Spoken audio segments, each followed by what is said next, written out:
The last 2 days of modeling have not gone as planned. In this video, we're going to take a look at what I was attempting to accomplish, what actually happened, and what I'm going to do to get back on track. Hello, and welcome to Humanity Junction, where the big city intersects with humans. Continuing from my last video, I worked on back painting the station, adding a light inside the station, as well as installing and lighting the flag.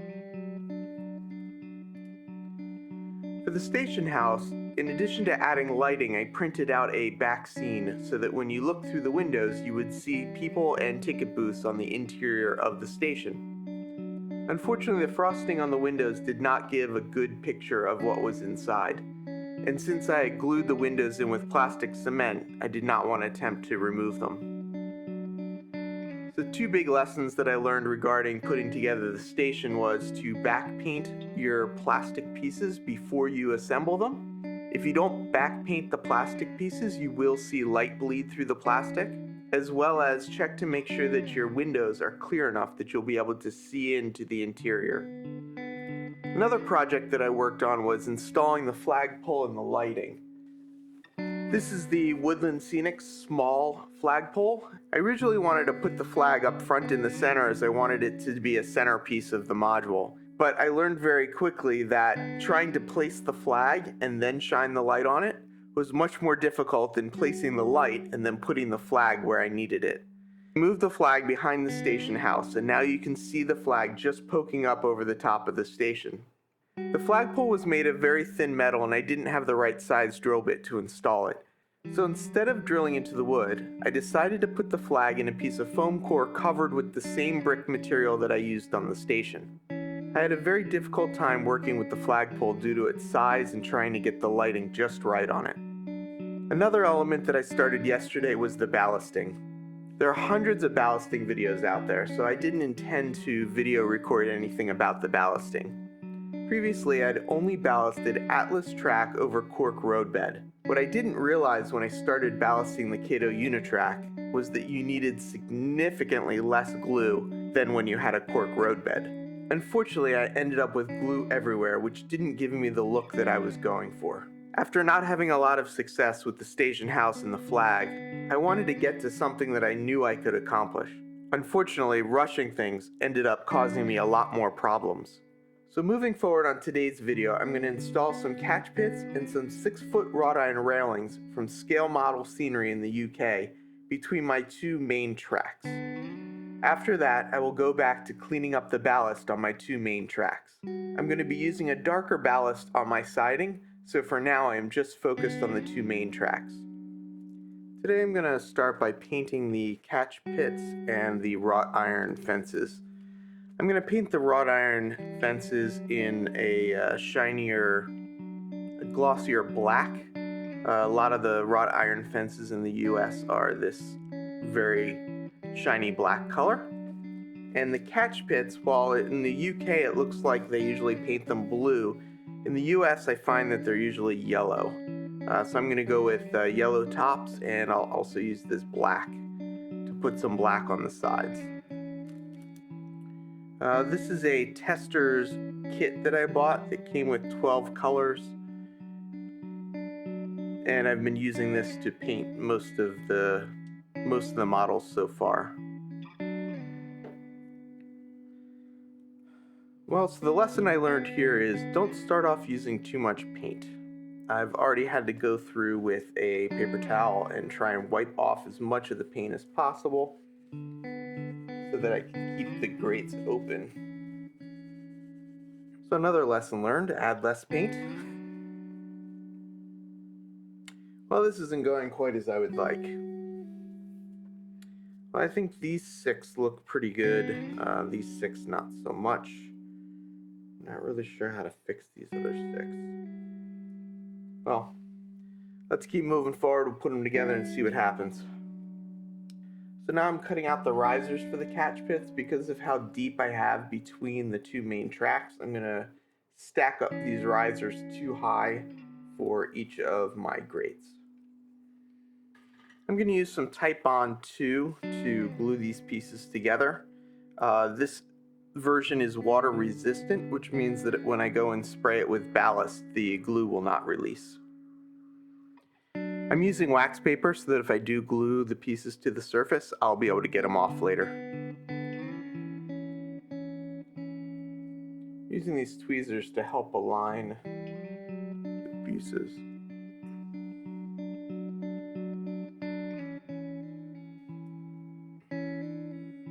I'm trying to put enough glue on to make sure that I get the whole surface, but without putting too much glue on that I get a lot of glue squeezing out everywhere.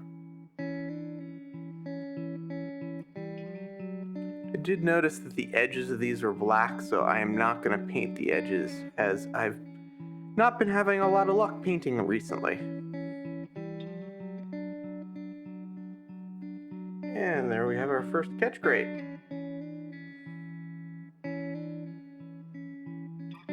Building small pieces like this in N scale is not for the faint of heart. Now let's finish cutting out the catch grates and let's put the rest of these together.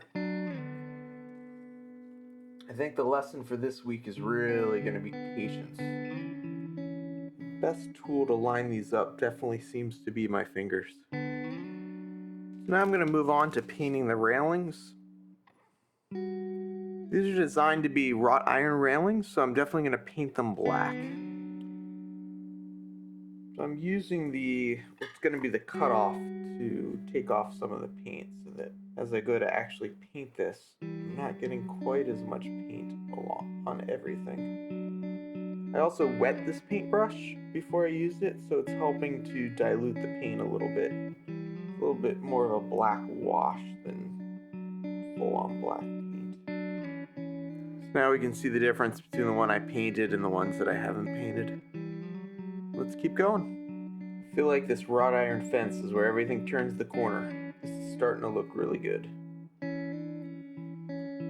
So one thing I have noticed is that because I'm painting it with a brush, when you look at it on the angle, it's not as thoroughly painted as it is when you look at it flat on. Here I have some Krylon Crystal Clear gloss finish that I'm going to use for the fence and for the catch pits.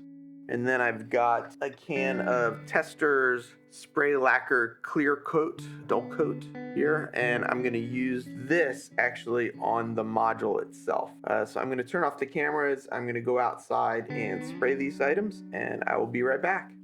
So my thought for this is that the fences will go from the end of the module to about where the platforms start. This is to basically prevent people from walking across the tracks where there isn't a crossing, and hopefully push the people down to cross over by the station. And then I will put the catch pits in the middle of the two main tracks, evenly spaced, so that any water that does flow off the tracks into the center has a place for that water to go. Now, how am I going to get these wrought iron fences to stand up? Not 100% sure at this point, but what I'm thinking is I'm going to take a small amount of fun tack. I will use the fun tack, set the ends of the fence, and then when I go to ballast it, I will put ballast around each of the posts, and once the ballast gets set in place, I'm hoping that it'll hold. So now, speaking of the ballast, I made a little bit of an error, and I added some ballast down to the center between the two tracks last night. I realized in hindsight that I should have got the fences and the catch pits in first, so I'm going to attempt to take this little tool here and scrape out some of the ballast to fix what I did incorrectly last night. So let's get to scraping first, and then we'll use some fun tack and get some fences in place. I switched to this pointy tool. While it doesn't take off as much surface with each scrape, it's actually doing a much better job of accomplishing what I want to.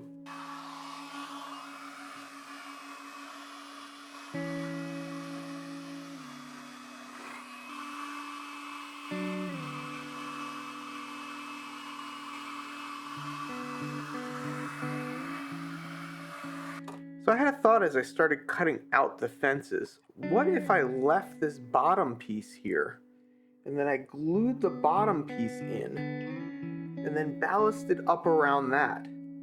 Because that would actually put the fence at the height of the rails, which is actually better visually. Let's give that a try. I'm gonna need to cut this right down the center. So I'm really liking this idea. I think this is exactly what I'm going to do. So I have some of these wooden matchsticks that I bought from Michael's a while ago. I was thinking of building a bridge using these matchsticks. But what I'm going to do is I'm going to take these matchsticks, I'm going to glue them along the base of this here to connect all of these fences together, and then that'll also give me a wider surface to glue down. So I just realized something. If I want to get the catch basins in underneath the fence, I'm going to need to go back to my original plan of just using the fun tack. So I'm moving forward with cutting all the fences off the sprues. Use the same Type-On 2 wood glue from earlier to glue down the catch pits. For now, I'm trying to just get enough glue on everything to hold it in place until I can get the rest of the ballast back in. So what I'm experimenting with here is whether I can get this matchstick glued to the bottom of this to then use that to support the fence. So it looks like this might work. I'm taking and gluing some of the matchsticks to the bottom, and then I should be able to glue them down right over, right like that. Still really trying to figure out the height that I want this fence. Does it look better lower or does it look better higher? Just can't decide. So if I thought cutting out the catch pits took patience, this seems to be taking a lot more. Getting a little better at gluing up these fences. I'm going to put a little bead of glue in each location where the leg's going to go. Once the glue gets tacky, I should be able to sit the fence right on top. My dog is telling me it's time to take a break, so I'm going to finish up this fence and then go take the dog out. So now that I got the supports glued on, I will paint all of these supports black, and then we'll get to gluing these in place. The good news is that this painting will not be as delicate as the other painting, so I should be able to handle this without too much trouble. So I'm going back and re-gluing the first one that I did. It turns out that what I learned on the first one that is allowing these other ones to stick a little better, I need to go back and do on the first one. So for the next step, I'm going to glue these into place. I'm trying to make sure I get these as centered as possible between the rails. While I'm waiting for some of that glue to dry, the ballast that I was using was from Arizona Rock and Mineral Company. It's the CSX Southern Pacific Wabash Gray. This is what they recommend to use with the Kato T-Trak, that it's the closest color they make. It is a little lighter than the Kato T-Trak. So after I get this dry, my next step will be going back and I'm gonna put some ballast in between the rails, put the ballast in the center. And what I also want to try and do is make these edges not look as pronounced. So that's going to be the next step. I'm just waiting for my last fence to dry. So I've got all the fencing in, and for my next step, I'm going to use some of this Arizona Rock and Mineral Company ballast. It's their N-scale ballast, so it's a very, very fine ballast. And I'm going to go and just drop some in. Got this little bottle with this little smaller hole that I'm going to try and use to help me control the amount of ballast I put in. I'm going to put it in without any glue, and then I'm going to go back with some droppers and I'll add the alcohol and the glue. And I've already started by adding too much ballast. So I'm adding this piece of tape on the end to help me control the glue and the ballast and everything that I'm adding later. Get it all over everything.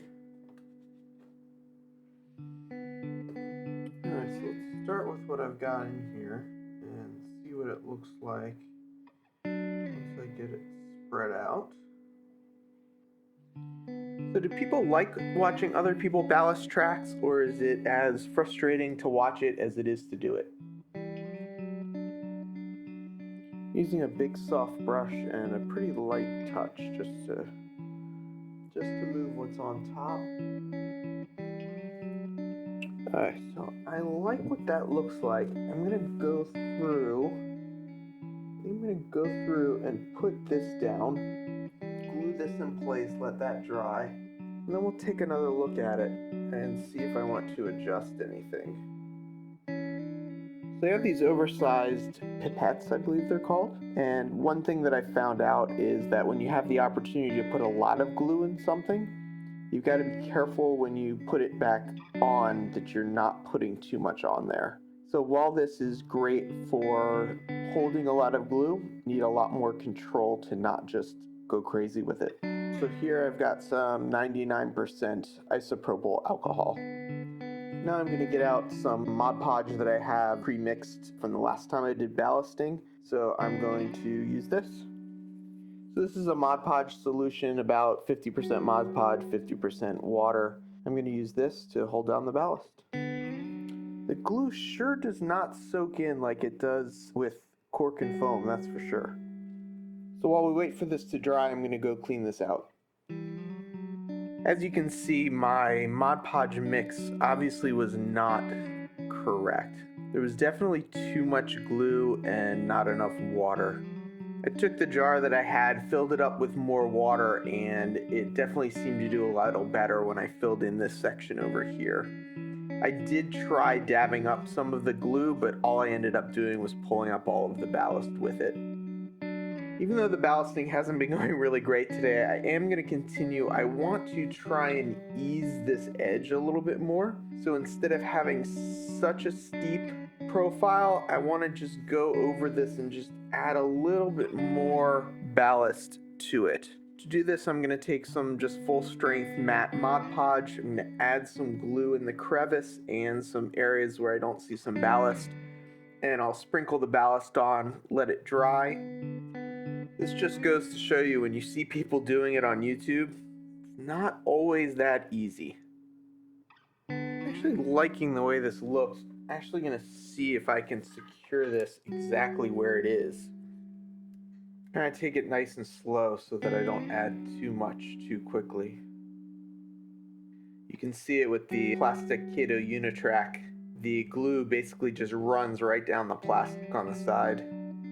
Well, you definitely can't accuse me of not learning something new today. So now I actually want to go and do the same thing to this side of the track here. For this track, I am going to use darker ballast, but I would like to come up into this corner with this color ballast. I'm going to start off by adding some glue against the track.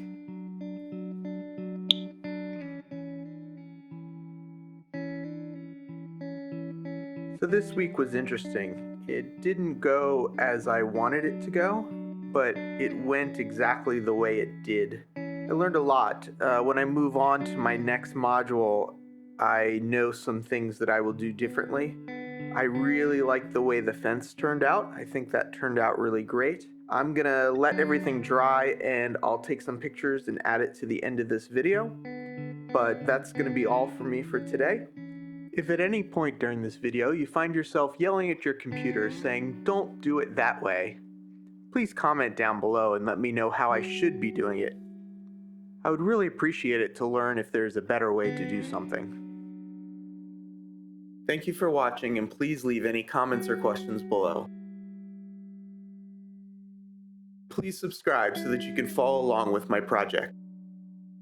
And have a great day.